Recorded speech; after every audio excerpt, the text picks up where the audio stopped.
Howdy folks! Welcome back to another Patreon Q&A. If you're a supporter of mine on Patreon, you get your questions answered, and if you're not a supporter of mine on Patreon, you can check out my stuff early and get access to other goodies at patreon.com/movie nights. So the people on Patreon got access to this a week earlier than everyone else, so if you're seeing this on YouTube later, wah wah. So I'm going to try and not make it quite as long as the last one. We'll see how that goes. You'll see the runtime. You'll know ahead of time. You know the future. I don't. So let's get right into them. Van Red asks, what is your favorite late night snack when watching films to review? I'm not always watching it late night. What do you think I am? Some kind of vampire hermit? Yeah, I don't really have like a favorite snack. It kind of just rotates. I like those new Cheez-It Ridges things. Like, they're like fancier Cheez-Its, and there's a white cheddar version, and I like that a lot. That stuff's really good. Ash is enthralled. She's twitching her tail. She's so mad that I'm talking while she's trying to sleep. Sometimes I'll have a diet soda while I'm watching it. I don't know. Sometimes I'll be eating dinner. So I'll eat dinner while I'm watching the movies. I don't have really a favorite snack. Sorry. It's not that interesting. Van also asks, if you could actually be a character in one of the movies you've reviewed, which one would it be and why? I just want to start this off by saying, like, I probably wouldn't want to be any of them, truthfully. I don't want to be a fictional character. Most of the things that I like anyway are, like, horror stuff or action stuff. Let's be real, I would be dead within seconds. I got no survival skills. So I don't know who I'd want to be, honestly. Maybe someone that had, like, some powers? Ooh, Cynthia Rothrock in anything. She basically has superpowers. She's basically a superhero. So I guess if I picked one, it would be Cynthia Rothrock. Whatever character. Undefeatable. No, her sister died. I don't know, the one where she has psychic visions? That'd be cool. Then you get powers along with it. Matt Fratto asks, have you seen Human Highway, 1982? It's a film directed by Dean Stockwell and rocker Neil Young. They also star in the film along with Devo. I have seen Human Highway, most of it, but it's sort of like the worst kind of movie for me. And I feel really bad saying that because I know Dean Stockwell was also involved with like directing and behind the scenes things and creating this with his friends, Neil Young, Dennis Hopper, some other people I'm spacing on. But anyway, I know that this was a project that meant something to them and there's a message behind it. But I can't stand artsy, fartsy, cryptic films that just don't get to the point, like they gotta speak in riddles all the time, and that's kind of what this movie is. But I get why other people would like it. I get there's a market for it, but just for me, I can't stand it. You know, a lot of it's just sort of speaking in cryptic terms or song lyrics or things like that, rather than doing a normal storyline, if you will, and that's not really my type of movie. I got the message behind it, you know, like the message about nuclear weapons and war and kind of destroying the planet, and I know that's something that's important to them. But also, there's just a lot of nonsense in movies like this where people don't act like people act. And Devo they have the baby masks and they kind of talk in a voice like this the whole time and it's so hard to listen to. But also, they go into like a long trippy music video sequence at one point with Neil Young's music. And it just goes on and on and on. And like if I wanted to see that, I would watch Neil Young music videos or I would watch a concert. And it takes up so much of the runtime, and it has nothing to do with anything in the movie. And I hate sort of trippy rock and roll, psychedelic, whatever. I can't stand it. I think the only thing I really did enjoy about the movie is the song they do at the end, because it's incorporated into it, the song and dance part of that. And I like musicals, and I like things like that. And they all sing a song together, and they do this dance. And I liked Dean Stockwell's dance with the guitar. It's pretty cool. I like that, but not the rest of the movie. So that's my review of Human Highway. I said I was going to try and make this shorter, and then I go into like this long review of Human Highway. That's like the third question. The third.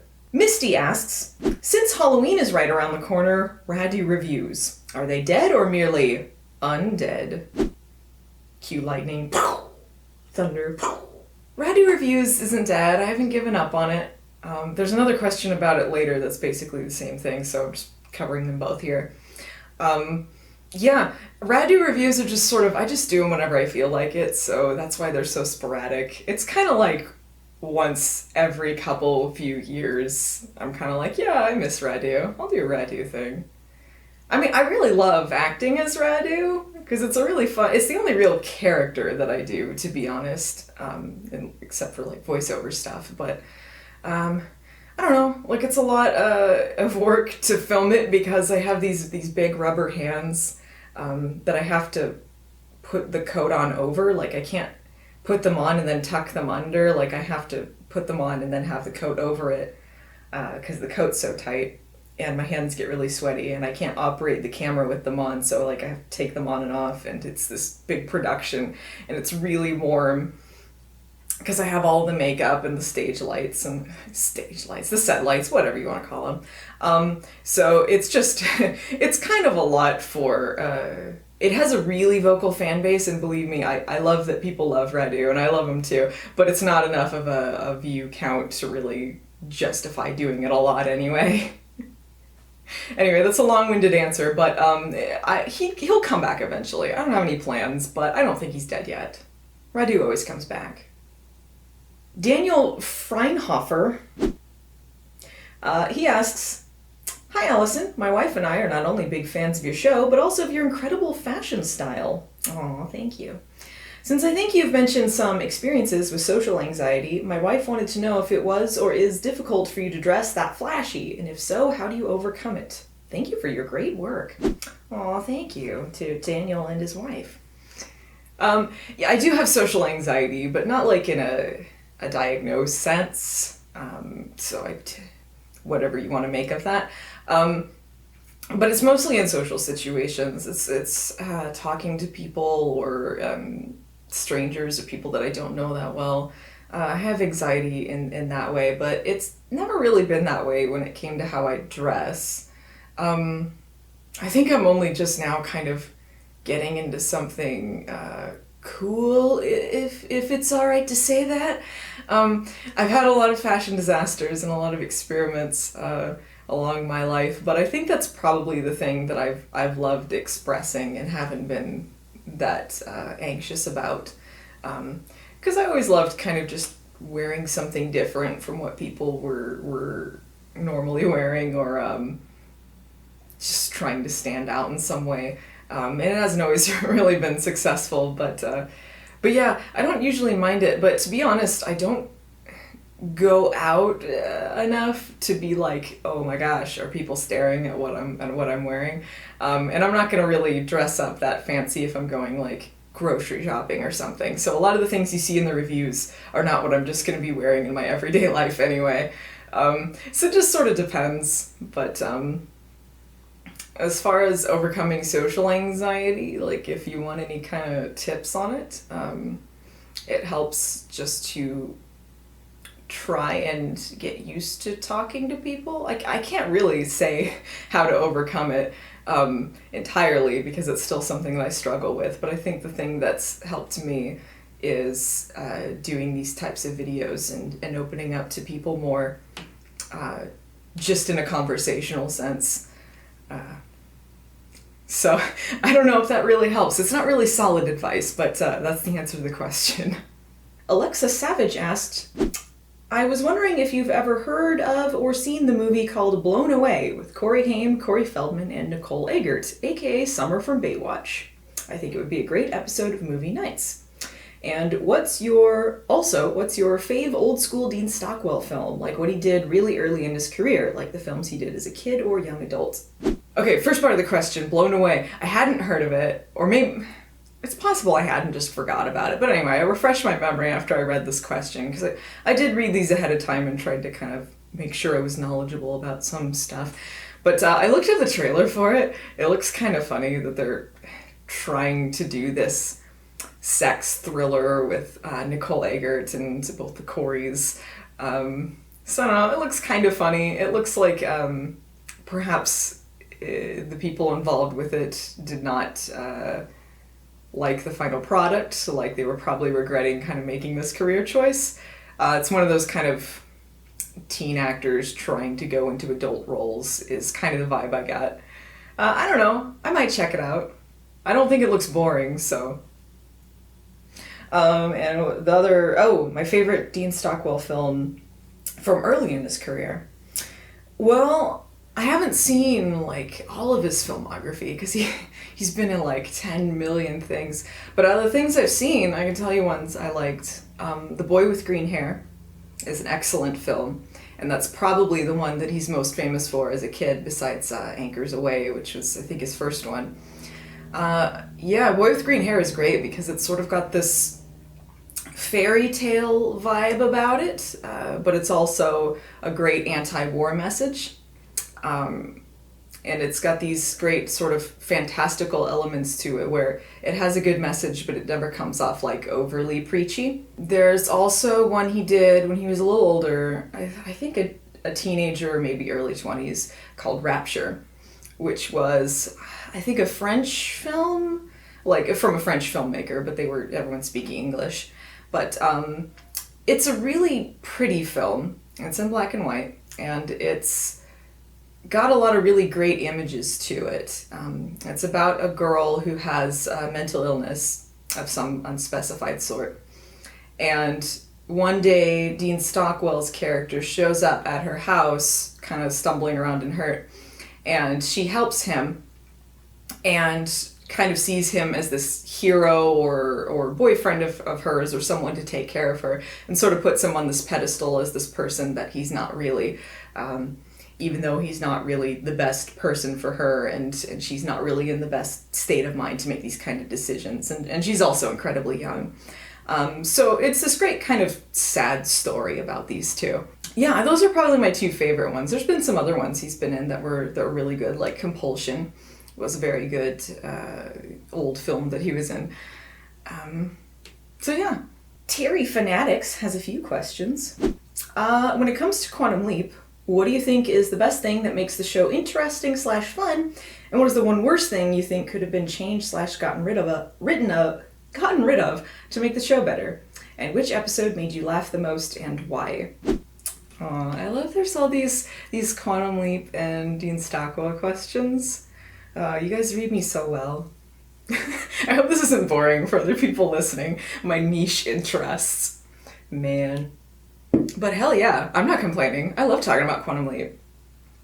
So what was the actual question here? What is the best thing that makes it interesting, fun? What is the worst thing? I really love the way that the characters interact. The number one thing for any show that I love has to be that I love the characters and how they interact with each other, because the plot can be great, but if I don't care about the characters, I'm not going to care about what's going on. The plot is kind of secondary, but if you can get a great plot along with that makes it all the better. And I love that the show is very funny, but also very sad. They have dramatics and they don't just stay at one end of the spectrum. It's like a different show every week. But the characters are very consistent. There's some shows like Xena or Hercules or things like that where they made the decision very early on that if they were going to do a comedic episode or a dramatic episode, it was just going to be strictly that. So if you're going to go really campy and funny, that's the whole episode. And if you're going to go really dramatic, that's the whole thing. But Quantum Leap kind of has this little bit of a mood whiplash about it. You could have something very, very funny happen, but then it could turn around and just sock you in the gut.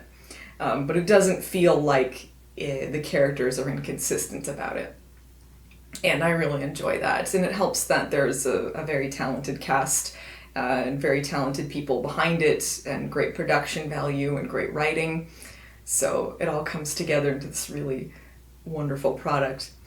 I also enjoy the aspect of sort of being out of control of your situation or yourself, finding yourself as another person or another thing, and exploring your own identity in that. And I've enjoyed that type of storytelling with lots of different things. Like, that's why I like werewolves so much, because there's that sort of trying to hold on to who you are while also dealing with this new aspect of yourself or something that's been put upon you. And that's what I like about the plot of Quantum Leap. What's the worst thing that could have been changed or gotten rid of to make the show better? If you guys care about Quantum Leap spoilers, they introduce in season 4 that Sam had a wife the whole time, and that he just didn't remember her, and Al didn't tell him about her because he's not supposed to tell about his time, and she asked Al not to tell him about it so that he could do whatever he needed to do on Leaps.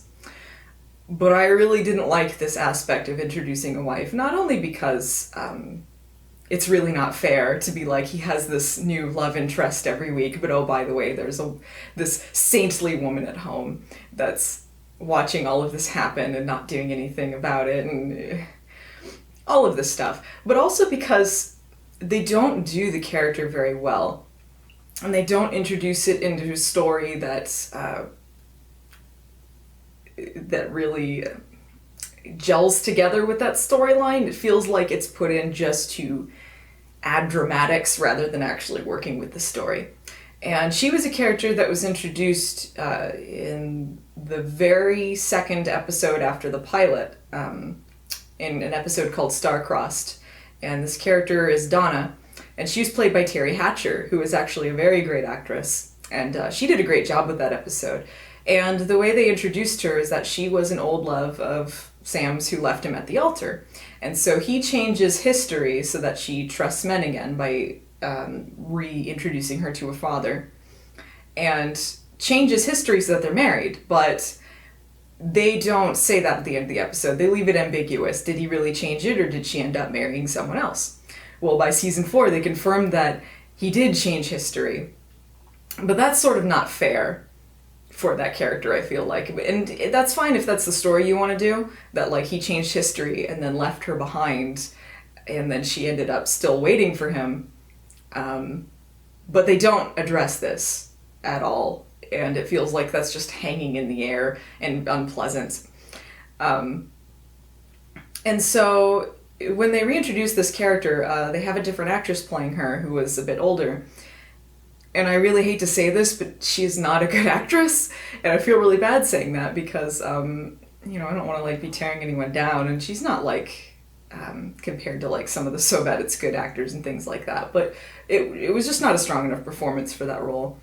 And at times she kind of has like this crazy-eyed look that really it's distracting. But they don't build her up enough as a character. We really don't know who she is as a person. It's just there to make Sam feel bad when he comes back briefly to the future. So anyway, that's a long-winded way of saying I wouldn't have had that written in at all. Either don't address it or don't have it happen. Which episode made me laugh the most and why? Miss Deep South is the funniest episode of Quantum Leap to me. At least the funniest, intentionally funny episode to me. That's one where he leaps into a beauty pageant, and he's got to be one of the contestants in the beauty pageant. But it's not laughing like, oh, haha, guy in a dress. I mean, this happens on Quantum Leap. You just have to kind of get over it that this character sometimes is going to be in drag.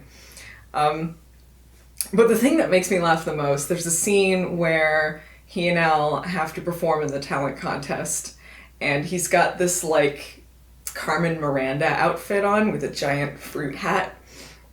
It's so ridiculous looking on giant Scott Bakula. And he and Al go out there and do this ridiculous fruit hat dance together. And Al's showing him kind of the moves and doing the duet with him. But just imagining what this looks like to the people in this talent show watching him, because they don't see Al, they just see him on stage.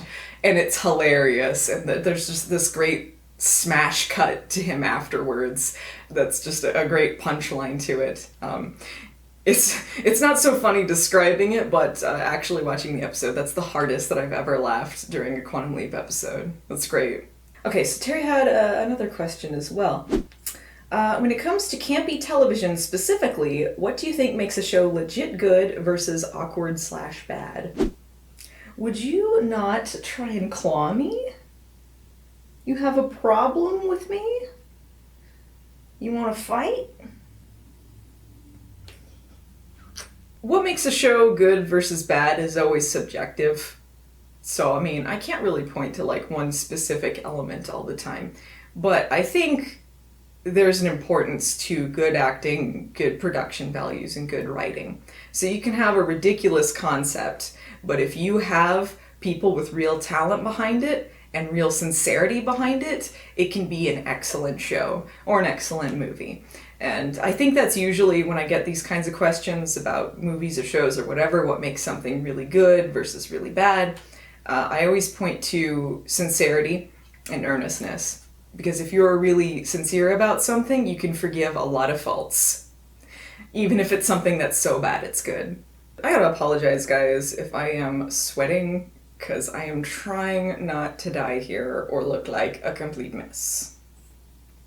Ross Vincent asks, are there any Canadian exclusive snack foods that you've been exposed to and now crave? There's not a lot of difference between like, Canadian foods and American foods. There's some candy bars I really like that we don't have here, like some Cadbury ones. None that I can like specify that I'm just dying to have. Though I do love all dressed flavor. That's like the #1 flavor in Canada, if you believe Ruffles. And it's a flavor that we didn't have here until recently. Like, Ruffles started doing that, and I've been, like, buying the hell out of those chips. Because I think, like, Meyer did their own kind of all-dressed flavor, but it wasn't actually all-dressed. I was like, I've had real all-dressed, and this is not what it tastes like. Sorry, guys.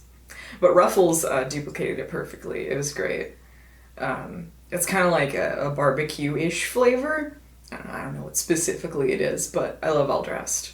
Daniel Melican asks, is there anything new on the horizon that wasn't there last time? Any exciting developments in the world of Allison beyond existing series and projects, beyond videos? I think you guys think I have more of a life than I do. I think you guys think like I'm doing more than videos right now, but I mean, the biggest projects going on right now, I'm gonna be in Jesus Bro. I don't know if that counts as a video thing because it's a movie, but I'm going to be doing that. I just had that London trip that I went on. That was something exciting. But other than that, I mean, I don't have anything like huge planned right now. I just got to work and make sure that I'm making really good videos for you guys. That's what I'm doing. Kyle Williams asks, what is your favorite movie not from the 80s or 90s? And by the way, where did you end up hanging Linty Dean? Kyle was the one that picked up and shipped that lint portrait for me. Yeah, Kyle, I don't have it hung anywhere yet. I just have it sitting in my living room because I can't decide if I want to have it in the background of my videos because I want to do like a redesign of the set and I'm letting you guys know here I want to kind of redo it. So I don't know what you guys think of that idea of like, reworking the set a little bit. But otherwise, I mean, I still don't really know where I'm going to put it. It'll probably just end up in my living room, but I just have to make some space on the wall for it because I have a lot of posters. Favorite movie not from the 80s or 90s is a really tough question because honestly, like, I don't like incredibly like a lot of modern stuff past that. It's not that I hate them. It's just that's just my favorite period of time for things. Ones that I really like are Zombieland, Shaun of the Dead. I love horror comedies. Without a Paddle was a good comedy that I think was in the 2000s by then. 50 First Dates, I liked that one. Can you tell how much I watch things from now? Joe Toledo asks, what is the best Killer Tomatoes movie? Well, I gotta tell ya, it's definitely I don't know, because I've never seen them. And I'll wait for all the comments telling me to watch them. Guy Incognito has like 5 different questions. I'm gonna list them all off. and then I'll answer them.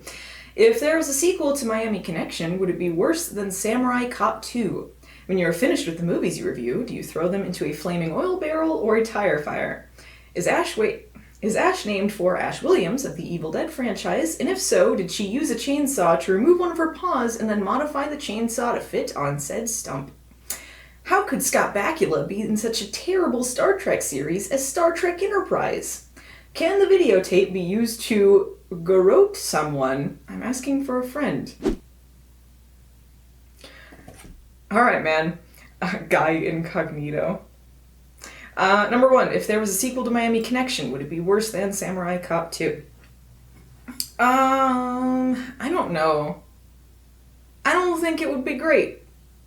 You know, I'm so conflicted about all these belated sequels coming out for So Bad It's Good movies.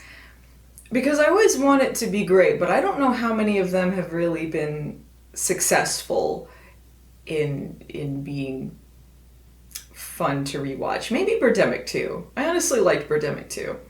I think it's because usually they're either too self-aware or they're not doing their own thing enough.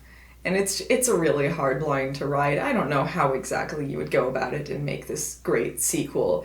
I'm still waiting for something to kind of perfect that formula.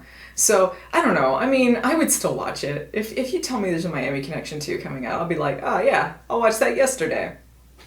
But I don't know how it compared to Samurai Cop 2. I don't think Samurai Cop 2 was too terrible. It was confusing and overambitious is what it was. So I think if they steer clear from trying to just go over their heads, they'll probably be fine.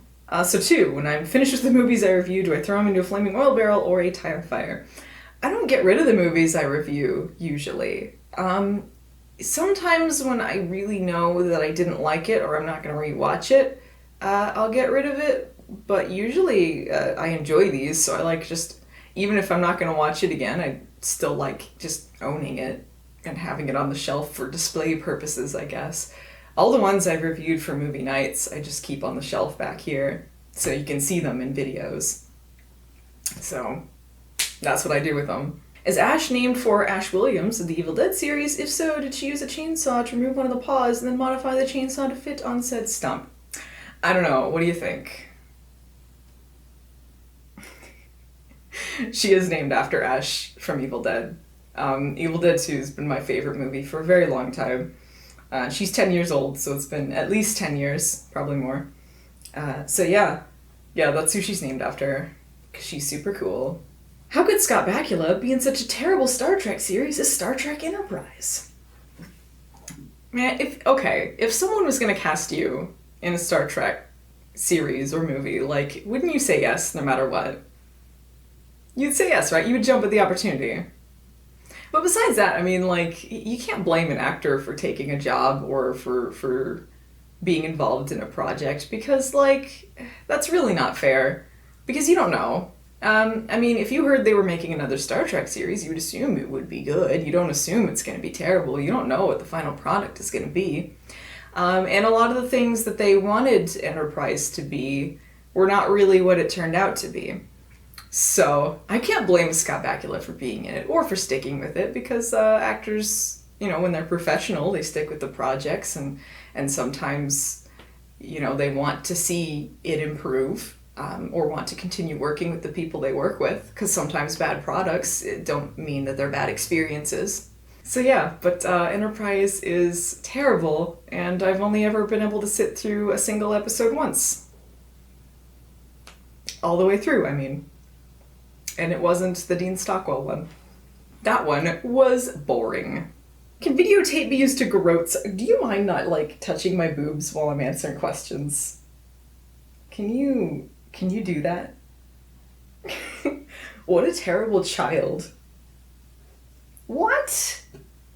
Could videotape? Okay, look, you're asking me, like, if you could murder someone with videotape. You know, I don't know from experience. I had to look up what garrote means. Garrote. You couldn't just say strangle. I don't know. I imagine not. I don't think it's strong enough. If you test it out, don't tell me. I don't want to know. Haunted Beef asks, what was the hardest of your own videos to make? The Charmed videos, for sure. Because they were the most time-consuming, and they just exhausted me physically, mentally, everything. They were just so much work. But they're also the ones that I'm the most proud of, because I really love how they turned out, but they're also the reason why I don't do long season retrospectives anymore. So yeah, that was the hardest project. Do you like how I have like these long answers for like the stuff that relates to like Quantum Leap and all that, but when it comes to my own stuff, I'm like, yeah, 1 or 2 sentences, whatever. Jeff Hunter asks, is there any methodology you use when it comes to picking out a movie, or is it just whatever catches your eye? Honestly, yeah, I mean, if I go to like, a Goodwill or use Movie Place and something just looks funny or has a funny sounding plot, like I'll check it out. Just because I watch something doesn't mean I'll review it. And there's a lot of ones where I just think like it's not noteworthy enough or it's boring or just I don't have anything to say about it, so I end up not reviewing it. Or sometimes people will just request things a lot. If enough people tell me about it, obviously there's something that people want to hear what my opinion is, so I'll usually check it out if there's a lot of people talking about it. Which is why I'll definitely be talking about the Baywatch movie. Don't worry, I'll get to it, guys. It's not out yet. It's 2017. Got a little bit of time. Scott asks, if online videos ended up not working out for you, what jobs did you think you were going to get into or want to get into? I had like some things that I had rolling around. At one point I thought about being like a graphic design artist, which did not work out. I didn't stick with it because I thought it would be a little more fun than it was, and it didn't turn out to be anything I was like spectacular at anyway. I thought about being a voiceover artist, I think, before that. Just because I liked acting and I liked doing goofy voices. And then it just fell into, like, I really loved acting, and that sort of was what went into this. So I think, like, if this didn't work out for me, I would love to just act in things. So yeah, if this didn't work out, I would love to be an actress or maybe do written reviews or, I don't know, just see where that takes me. But I hope this works out for me for a while because I really love this job.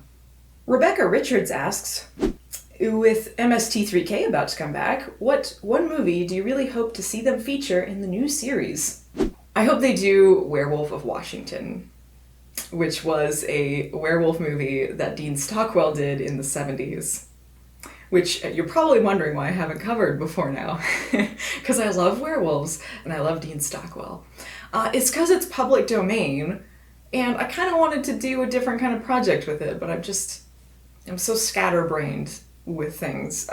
But I think like if I ever got around to it, it would be nice, but I don't know, I might just do a movie nights on it anyway. But it would be great if Mystery Science Theater did a riff on that, because that movie is hilarious. It's a really fun time. It's a ridiculous movie, so I guess that's what I would want to see them do. PF asks, number 1, do you read Quantum Leap fanfic? Which genre of fanfic are your favorites? Like episode-like, or slash, or crossover? Some recommendations? Number 2, do you like the musical Man of La Mancha? I'll answer number 2 first, because it's the shortest. I haven't seen it. I've only seen clips of it from the Quantum Leap episode that was about that play. I liked the clips. Do I read Quantum Leap fanfic? Yes. I love Quantum Leap fanfic, but I've kind of read through a lot of it. Like, I've read through a lot of what fits what I like in a fanfic, so... yeah, I generally like ones that are more episode-like, but maybe a little gimmicky. Like, they've got like a little something, because I don't like it if it's just like a straightforward bare-bones episode. Like, I want them to add a little more to it. I like ones that are a little more action-y or horror-like, or, got some like dramatic things at stake. But I also like when they remember the humor part of it, because a lot of writers don't remember that. But yeah, I can give some recommendations. There was one I read that was an old fanzine, so it was printed like a novel. And they originally pitched it as a novel for the official novels for the show. before they stopped printing them. And it was called Lost Souls in the Hunting Ground. And when I read it, I'm like, there's no way this would ever be published as a novel. Ever. Like, I loved it, don't get me wrong, but it does not fit what they would publish in an official novel. But it was great. First of all, it's a million pages long, so you gotta have like a lot of free time to read this. But it was so worth it for me. It started with sort of like a backstory on why they started writing this, and mostly it was just like they were horribly upset about the vampire episode of Quantum Leap. Because, for those of you who don't know, there was a vampire episode of Quantum Leap. There was one where he leaped into a vampire. But it's sort of like how they handled any supernatural elements on the show, in that they go like, does it exist? Doesn't exist? Until the very end of it, and then it's like, oh, it does exist! Leap out. So, it's not a very supernatural-based show. But these people really wanted like a dark vampire story. And Blood Moon, the episode with the vampire, is more like a Abbott and Costello kind of thing. It's more on the goofy end. So they decided they were going to write their vampire story. They were going to write this epic, dark vampire story. And so that's what they did. It's so amazing. He leaps into a situation where he goes to this fancy pants Civil War art dealer vampire. But he doesn't know he's a vampire until he turns him into a vampire. So Sam becomes a vampire because of Civil War vampire. And Al leaps in to save him, so he's on this leap. And he doesn't save him, he gets there too late. And they end up killing this vampire together. It's this big dramatic thing. And they leap out together, and they follow Al's timeline and end up going to 1930s Vietnam. Which is already interesting to me. Like, I never really thought about the history of Vietnam in the 30s. And Sam's still a vampire, but they're looking for this cure for vampirism. And it turns into, like, Indiana Jones or something. But it's Quantum Leap, and Sam's a vampire. And, but it's all really well written. Like, it's really well written. And they also have these things about how Al has to deal with, he used to be a POW, and a lot of the people he's dealing with in 1930s Vietnam will grow up to be the people that tortured him in Vietnam. So there's this conflict there, along with Sam has to fight vampire urges and has to look for this cure, and it might not even exist, and all of that stuff. They do this fantastic job. So I kind of love that it's this story that you would never see on the show, really. But it's written so well that you believe that it's those characters. And that's what I really loved about it. There's also, that's sort of my favorite kind of story, is when they take something that's ridiculous, but they really dedicate themselves to it. There was one that was a crossover with the Halloween movies, and it took place between 3 and 4, I want to say. And Sam has to stop Michael Myers from going on a killing spree, and also stop Laurie from abandoning her daughter. And sort of, so that fixes the movies that happen after that. And I loved it because it was written in script format. So it was written like a movie. Like, they wrote it like, if this were going to be made, here's the script for it, with like music cues and stuff like that. And it's this ridiculous story where, you know, he's supposed to stop this murder, but spoiler alert, a lot of people die on this leap. And at one point he's doing like kung fu on a roof with Michael Myers, which is just the best mental image. There's like something involving the cults of Thorn and the past Sam and Donna, and then Sam's got to save his past self, and then his past self comes to save him. And it's this just wonderful mix of elements, because I love that there was someone out there that was like, I am going to write a Halloween Quantum Leap crossover, but I am going to make sure it is the best damn Halloween Quantum Leap crossover ever. And that's what they did, because I don't think they could make it any better than that. Oh, and the devil shows up at one point. The devil's in this too. And by the way, he kills Michael Myers. Michael Myers, dead. His reign is ended because of Sam Beckett from Quantum Leap. It was called Quantum Halloween, if anyone wants to read this. I recommend it, it's fun. Libra Strife Films asks, "Hey Allison, do you plan to feature any surprise cameos of Whiny Eddie in future episodes of Baywatching?" He kinda already does. I love to mention him every once in a while, you know, I miss him. I like doing the Eddie jokes. But he kinda does already do the cameos, and you might notice something in the background that maybe you didn't notice before, so if you rewatch those, you might notice something. But I can tell you that Eddie is going to be back in another episode. He's in an episode of Baywatch Nights, so you'll be able to see another episode with Eddie in it. And he's also in the Baywatch reunion movie that they did in 2003, so there's going to be more Eddie jokes. Anders asks, "Can you talk about your character in Jesus Bro? And who would win in a fight between Ash and Lloyd?" Yeah, for those of you who don't know, Jesus Bro is the religious parody film that Brad Jones is doing, and we just did like a big fundraiser thing for it, and I was cast in it. I can talk about it, but I really don't know that much about it. I mean, I know about as much as you do right now, because I haven't seen the script. All I know is that I am the girlfriend of the main character, the Rickhead. I don't even know my character's name at this point, honestly. So that's all I can really tell you. Aside from, I have a decent amount of screen time, I think. Like, I'm not like a main character, but I'm throughout the whole thing, so. Who would win in a fight between Ash and Lloyd? Lloyd. Lloyd can throw down. Ash just sort of gives up. She lives alone, so she doesn't really do a lot of fighting. I don't have another cat right now, but even when she got in fights with, like, Checkers would beat her up. And, like, the corgi that we used to live with, like, she would, like, chew on her, and she'd just sit there. So she's not really a great fighter, and Lloyd can throw down. He didn't like other cats, so I bet he would win. Sorry to say.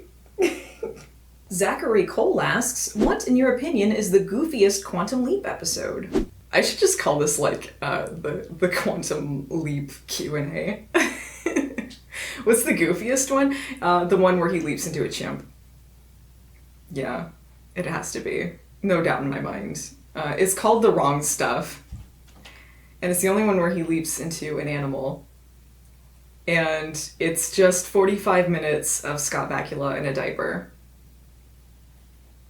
He's in a diaper because he's a monkey. No one can understand him. He's got to do monkey things. It's hilarious. It's also probably the worst one. It's always kind of tied with me between that and, like, Dr. Ruth. But yeah, that one's great because at one point... Oh, she's gonna fall off. But yeah, you know what's great about that episode is the whole plot's about animal testing, what the ethics of it are. But in this episode in particular, it's not ethical. So he's got to save some monkeys. And at one point, he's got to fight some guys who are being mean to the monkeys. Would you stop? At one point, he's got to stop the guys who are being mean to the monkeys, and he gets out of the cage and is doing kung fu, because Sam Beckett knows kung fu. So he's in a diaper doing kung fu. So imagine Scott Bakula doing kung fu in a diaper. But also imagine, like, what these people on this leap are seeing. Like, because they don't see Sam as Sam. They see him as the person that he leaped into. So they would be seeing a chimp doing kung fu, holding a tranquilizer gun. They would be seeing a chimp doing all of these things, and that is hilarious. Chimps automatically make it hilarious. So anyway, that's the goofiest episode. Well, you wouldn't have a box on your tail if you weren't twitching it in and out of the shot. Why do I work with you? Michael Rees asks, "Your life takes a cue from Last Action Hero, and you find yourself trapped for all eternity in one of the movies you've reviewed. What movie would you want it to be and why?" I don't know. I don't think I would want it to be any of them. I kind of answered this a little bit in one of the other ones about what character I'd want to be, but, like, I think, like, honestly, if I went into any of these and I just existed in that world, like, I would die instantly. Like, I got no survival skills. Like, fictional characters, you know, when they have a script, everything works out for them, but not so much in the real world.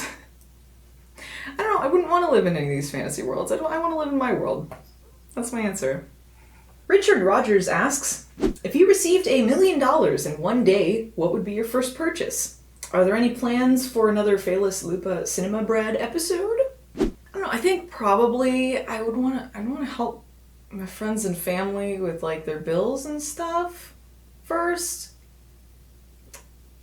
I wouldn't want to spend all of it, because, you know, I'm selfish. But, yeah, I don't know. What would I purchase for myself? Maybe like a house or a studio, or maybe get the rights to like She-Wolf of London or Quantum Leap. Do it for Quantum Leap, yeah. Get the rights to it and then make a movie to conclude it. I don't know. That's a tough decision.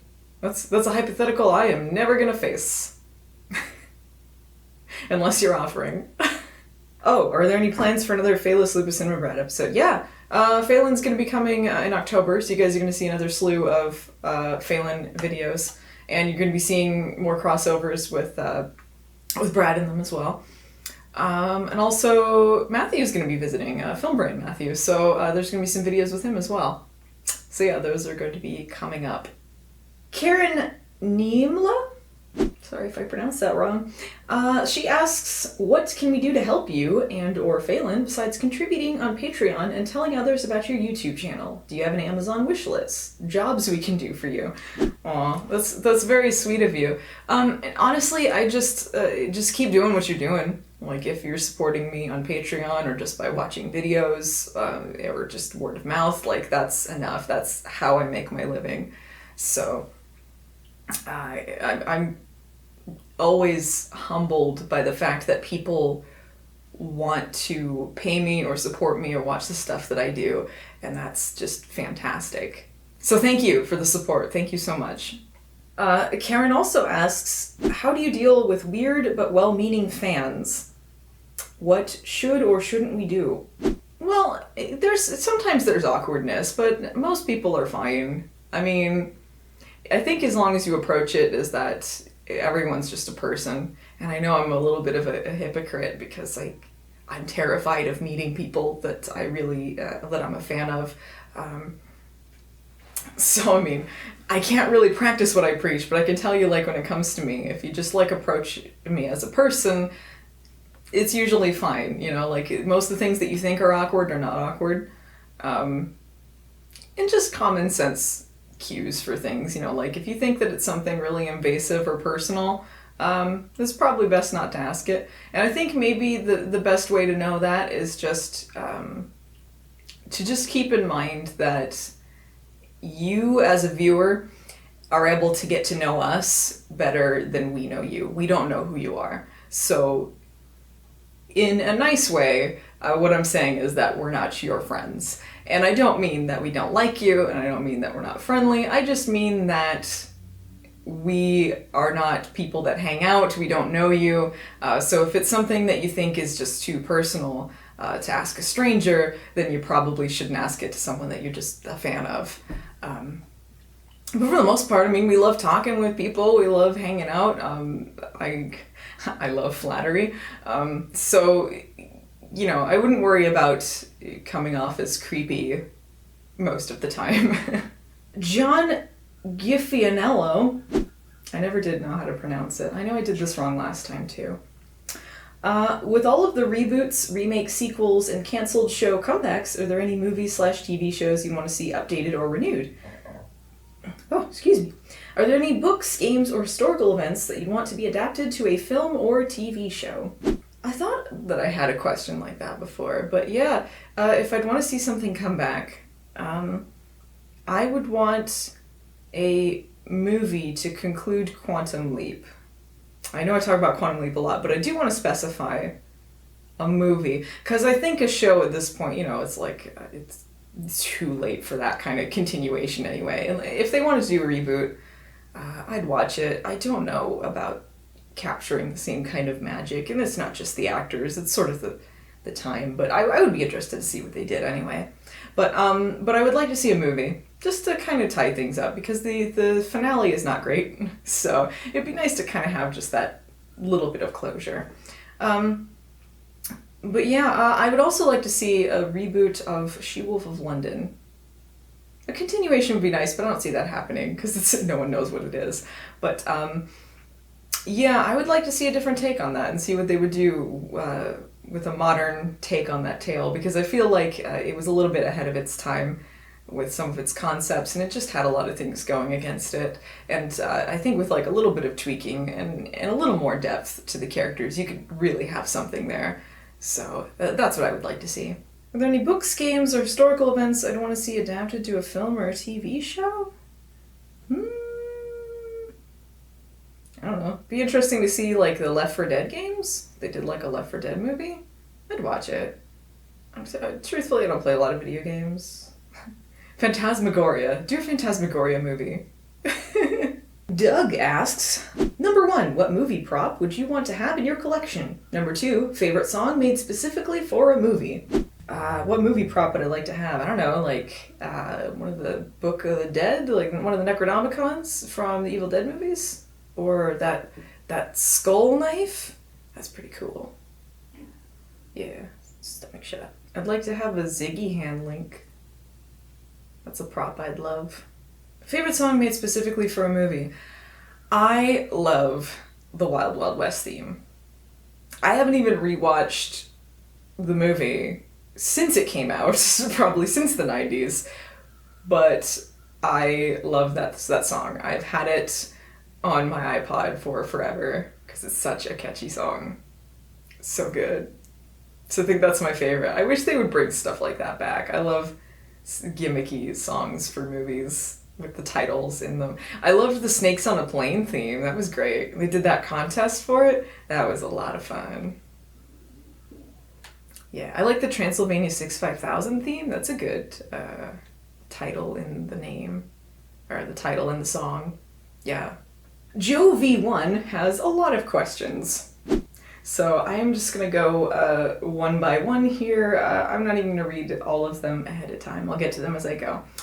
Your favorite episode of Baywatching so far? It's probably Shattered or Blindside. I like to sit right back and you'll hear a tale too. Because I love the ones that have the ridiculous plots.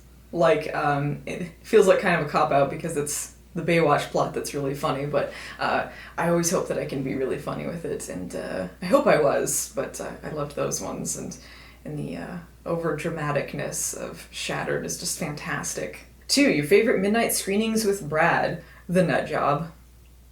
The Nut Job is one of my favorite things that I did with Brad and Phelan, because that movie did not deserve that kind of attention. It was so dumb, but it was such a great experience making all the nut puns and just this stupid kids movie, and we still talk about it, so that's my favorite. 3, for your intro of Showgirls 2, really naked? Since I'm sure someone will ask. Don't you want to know?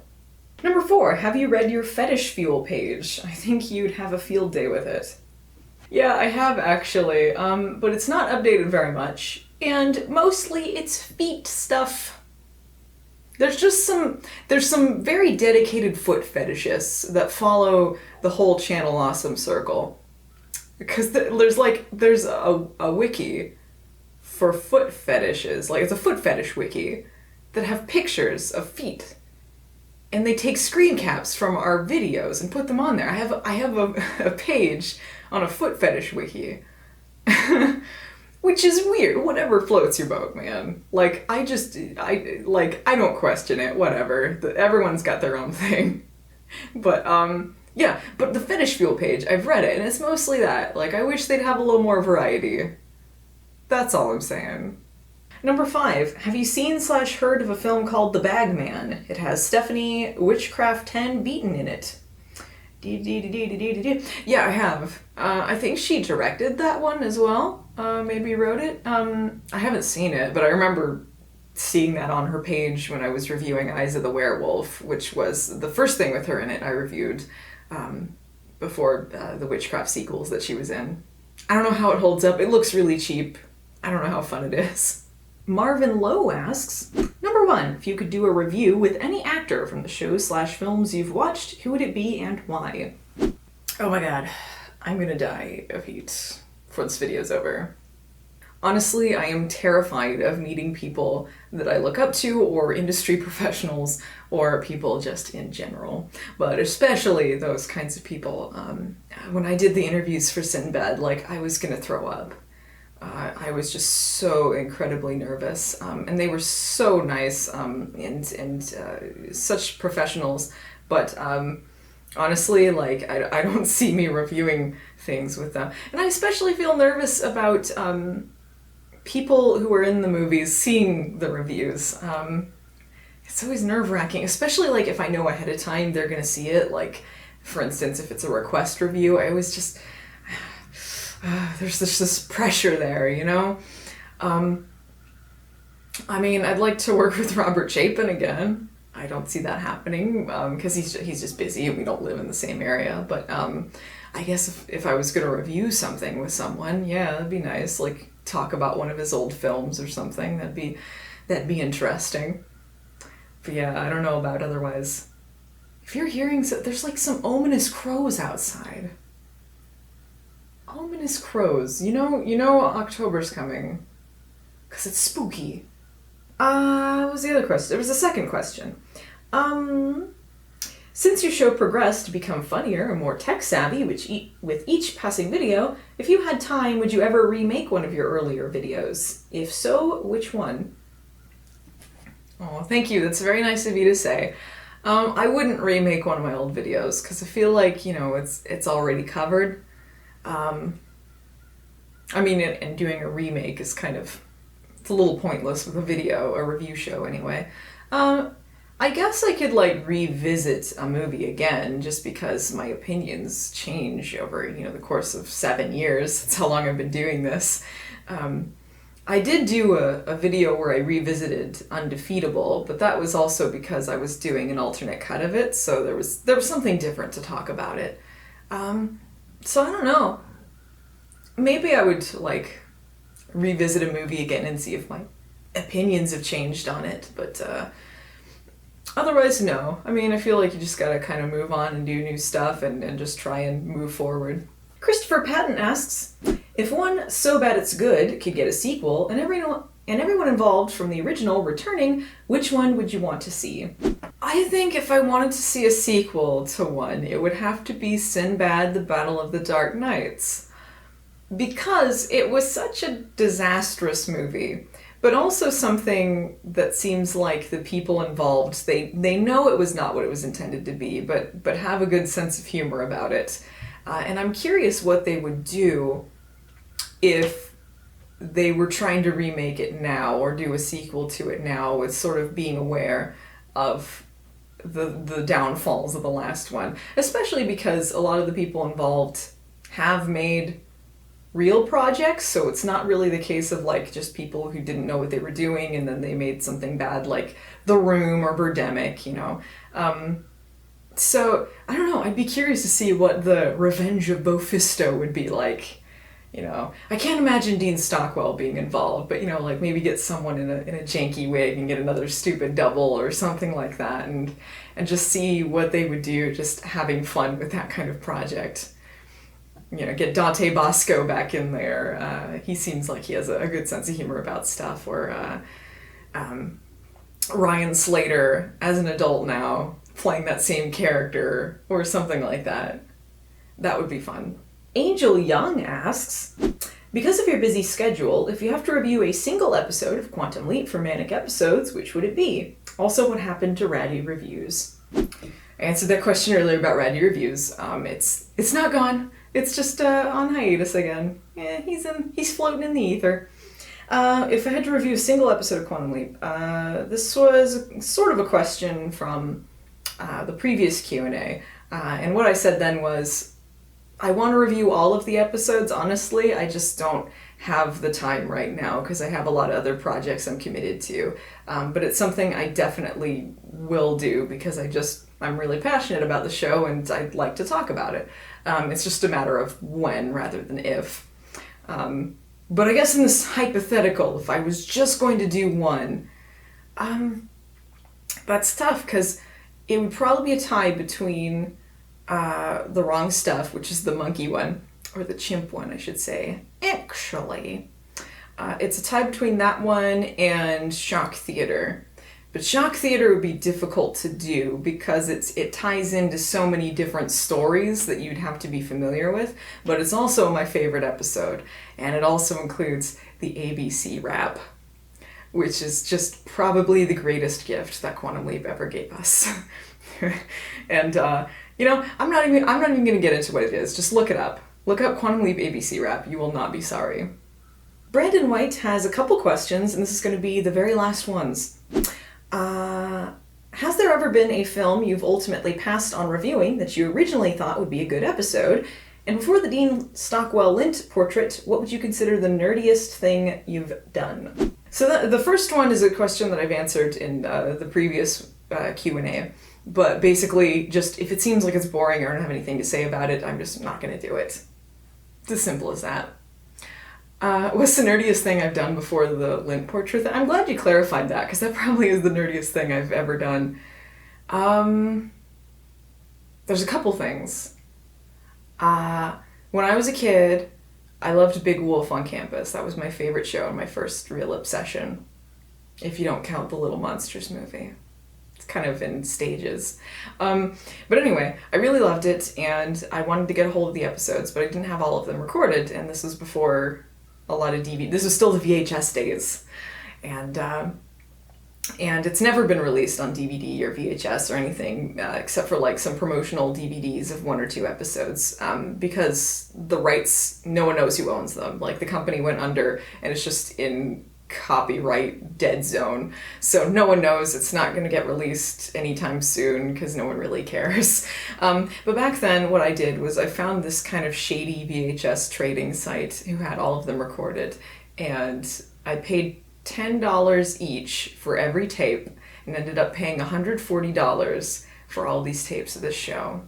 And this was back when I was like 12 or 13, so that's a lot of money for back then.